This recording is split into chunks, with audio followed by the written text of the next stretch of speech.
Hai, video kali ini saya ingin berbagi beberapa fenomena tentang dunia psikologi trading yang mungkin uh, kalau saya ceritakan mungkin kedengarannya nggak masuk akal gitu ya. Tetapi ini benar-benar terjadi dalam konteks psikologi trading. Saya pilihkan buat Anda sebentar. Oke. Pertama, ada trader yang datang pada saya bahwa, Pak, saya tuh nggak bisa sell, Pak. Saya bisanya cuma buy.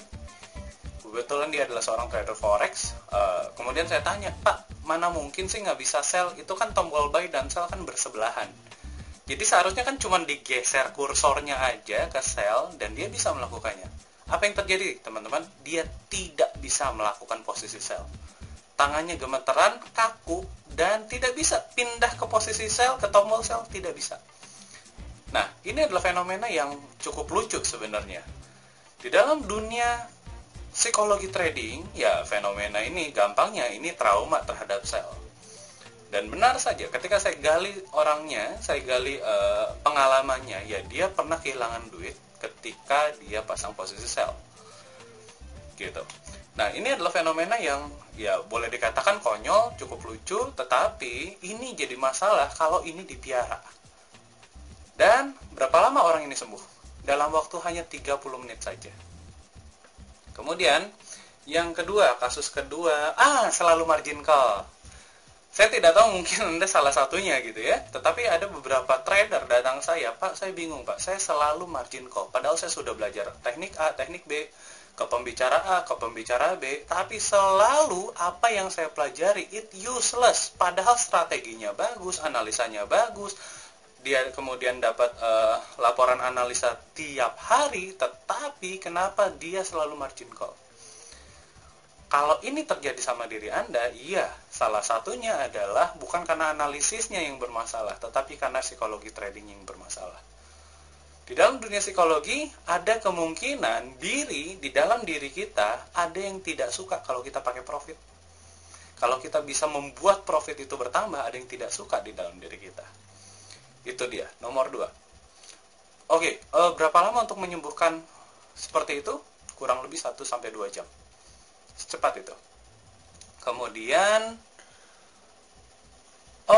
ini cukup lucu nih.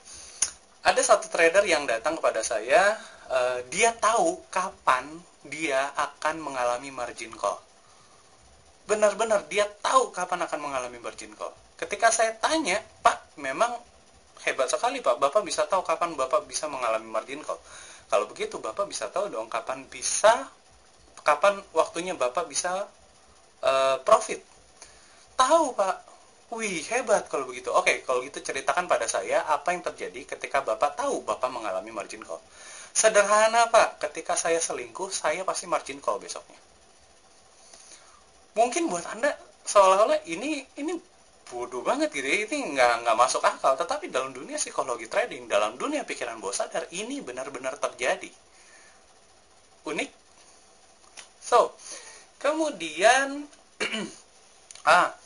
ada trader, saya kenal seorang trader, dan trader ini datang pada saya, dan kemudian trader ini saya tahu tekniknya cukup bagus, boleh dikatakan bukan cukup lah, dia bagus.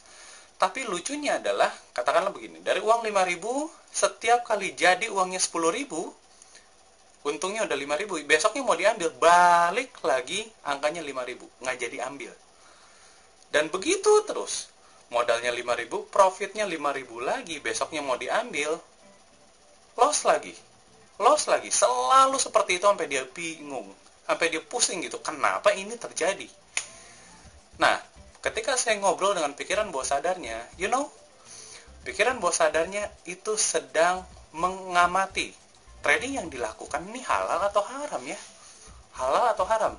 Karena si pikiran bawah sadar ini memaknai bahwa ketika profit ini haram, apa yang terjadi? Tradingnya diturunin lagi.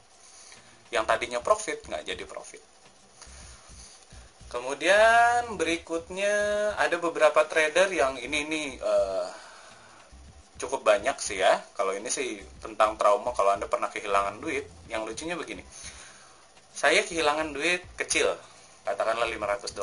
Besok saya trading lagi, katakanlah dengan angka $1.000 sebagai margin saya. Hilang lagi 1.000. Besoknya saya injek dana 2.000. hilang lagi 2.000. Sampai dananya udah ribuan, tetap aja hilang. Apa sih yang terjadi di sana? Apakah salah strategi? Apakah salah manajemen? Sama sekali tidak. Yang terjadi kesalahan adalah pikiran bawah sadarnya dia tidak setuju dia melakukan trading. Aneh, tapi itu benar-benar terjadi. Kemudian, ada satu yang unik. Ini baru sekali terjadi. Seorang trader ceroboh. Mungkin juga kita semua pernah mengalami lah kecerobohan. Tetapi ceroboh yang saya maksud ini sudah berkali-kali. Setiap kali dia trading, kecerobohan itu muncul. Tiap kali dia trading, kecerobohan itu muncul. Dan lucunya, setelah dia pasang posisi, loh kok gue jadi pasang posisi ini? Ceroboh banget sih gue. Apabila itu terjadi, iya, pikiran bawah sadarlah yang mendesain hidupnya dia seperti itu. Akar masalahnya saya tidak ceritakan di sini karena bagaimanapun ini adalah privasi seseorang, jadi saya tidak ceritakan dulu.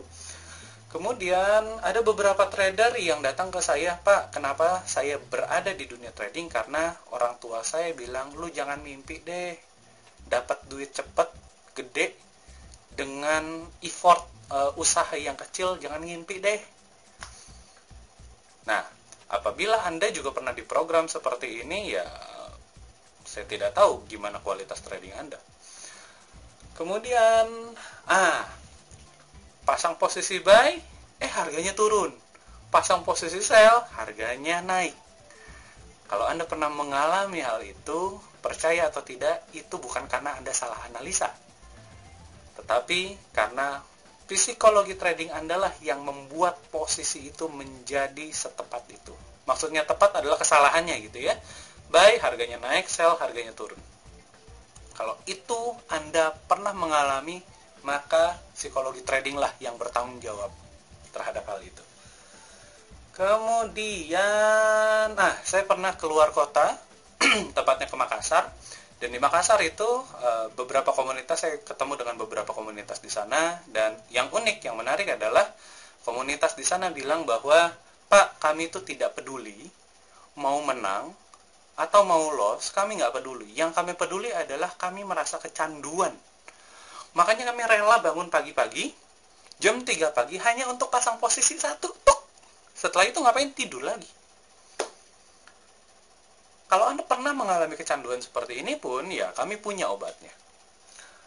Oke, nah ada lagi yang cukup lucu. Nah ini dia. Ini seorang yang saya kenal benar dengan beliau, bahwa beliau bekerja di salah satu agen, bukan agen asuransi, beliau di IT, bagian IT dari sebuah perusahaan asuransi. Dan ketika datang kepada saya, gampangnya akunnya babak belur gitu lah ya. Dan kemudian saya tanya nih, apa sih yang sebenarnya Bapak pikirkan dalam dunia psikologi trading? Pada saat terapi dilakukan, sangat jelas, sangat gamblang sekali karena dia seorang Katolik yang cukup taat. Di dalam dunia spiritualnya, pastornya pernah berkata seperti ini, orang kaya tidak bisa masuk kerajaan surga. Anda tahu efeknya apa? Dia akan berusaha semiskin-miskinnya atau sesederhana-sederhananya hidupnya dia supaya dia bisa masuk surga. Ada yang salah di sini. Apa yang saya harus lakukan? Jadi saya edukasi pikiran bawah sadarnya bahwa sebenarnya proses daripada pemaknaan di pikiran bawah sadar tidak seperti itu. Tuhan inginnya kamu tetap kaya, tapi kamu tetap rendah hati dalam memiliki kekayaan itu. Nah, 8 bulan saya nggak ketemu dengan orang ini, dan kemudian pada bulan ke-8 saya ketemu lagi, bawaannya jadi Pajero. Dan itu hal yang buat dia sendiri, dia merasa kagum, apalagi saya. Dan cek lagi, oke, kurang lebih itulah pengalaman-pengalaman saya dalam menterapi seseorang, di mana cerita-cerita yang tadi itu benar-benar real, nyata, dan murni berada di dunia meja terapi saya. Kalau Anda memiliki salah satu di antaranya, atau Anda juga terjebak dengan fear dan greedy Anda tidak bisa melepaskan emosi Anda tidak bisa melepaskan ketakutan Anda, Juga ada beberapa catatan yang saya ingat betul ketika seseorang, misalnya ada seorang bapak nih nggak bisa memaafkan mantunya. Aneh gitu ya, karena nggak bisa memaafkan mantunya, tradingnya selalu bermasalah. Itu pernah terjadi di dunia meja terapi psikologi trading kami. Jadi, jika benar-benar Anda mengalami permasalahan emosional dalam bentuk apapun, Anda merasa tidak percaya diri, Anda merasa selalu terjebak dengan dunia yang begitu-begitu aja, Anda selalu terkena margin call, Anda selalu berbuat kesalahan yang nggak penting, nggak perlu sama sekali, sadar tidak sadar Anda sedang terjebak di dalam dunia psikologi trading. Karena itu, dengan adanya cerita ini, saya tetap mengundang Anda, yuk kita sama-sama belajar, bukan lagi dalam bentuk ujangan, tetapi dalam bentuk nyata, real terapinya seperti apa, supaya permasalahan-permasalahan tadi bisa kita selesaikan dengan segera. Oke, supaya trading Anda hidup lagi, trading Anda bahagia lagi, trading Anda benar-benar luar biasa. Saya undang Anda di seminar psikologi trading saya. Sampai jumpa nanti di kelas, dan kita sama-sama akan menyembuhkan diri kita. Ciao.